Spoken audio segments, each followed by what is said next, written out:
Okay, Bismillahirrahmanirrahim. Assalamu alaikum. As we were discussing the very important chapter that was electrolysis, में उसमें एक ये important है electrolyte और नॉन इलेक्ट्रोलाइट से रिलेटेड। एक ये देखें टर्म मैं आपको बता रहा हूँ, अगर हम लोग देखें Sir, your screen is not visible. Wait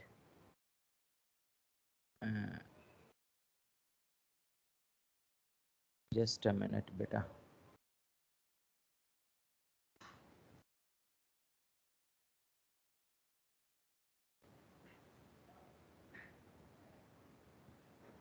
is it okay now बेटा?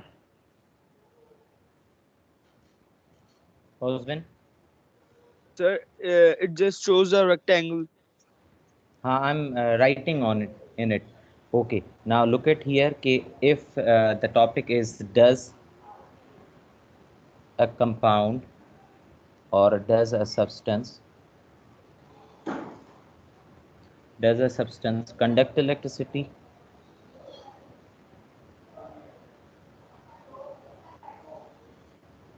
ठीक है, if this is the topic, if your answer is yes, the substance that is conducting the electricity, then you will have another question, that is the substance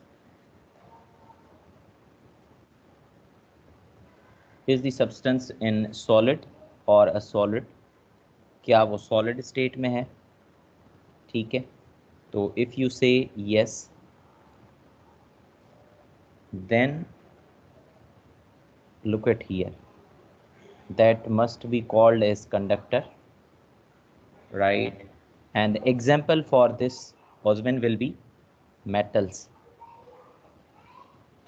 ठीक है, सारे metal solid state में।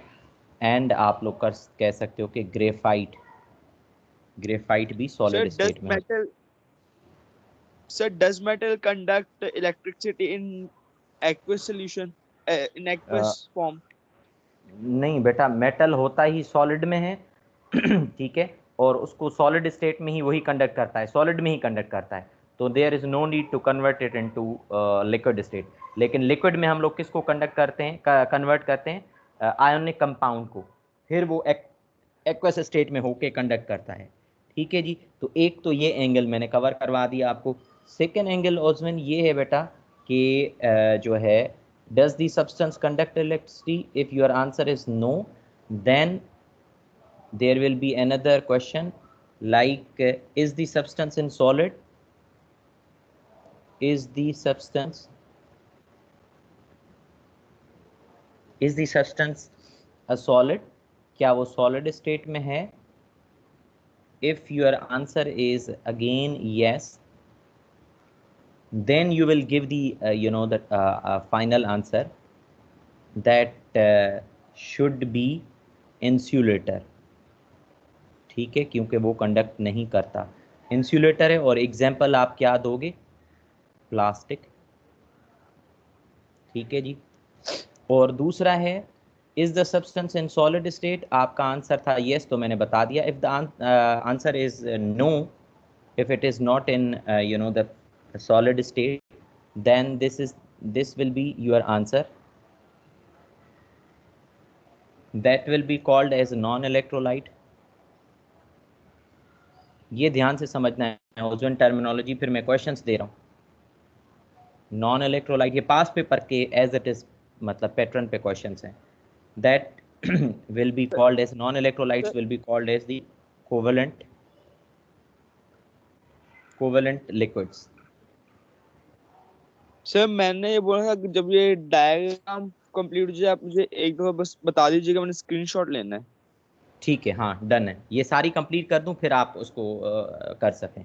अच्छा, is the substance in solid, ये मैंने बताया था yes. फिर अगर आप कह रहे हो कि सर नो, अगर आपने इधर आना है नो में, तो फिर आप लोग क्या बताओगे बेटा?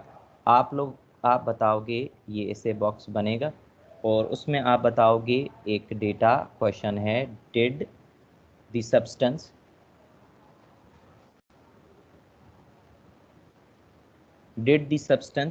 change in any way? Did the substance change in anyway, क्या आप उसको चेंज कर सकते हैं? चेंज इन एनीवे, क्या वो चेंज हो सकता है? अगर आपका आंसर आए नो, तो फिर ये यही सेम आंसर होगा, यही वाला कंडक्टर। और अगर आपका आंसर आए यस, कि हम लोग कर सकते हैं, फिर आपका बेटा this will be the answer. Then we are again discussing this in detail. That will be called as electrolyte. And examples आपको पता है कि acid, alkali, all acids and alkali, alkalis and salts. ठीक है बेटा. So this was about today's very important diagram. I hope sir मैं you understood, and we are discussing in detail right now. Wait.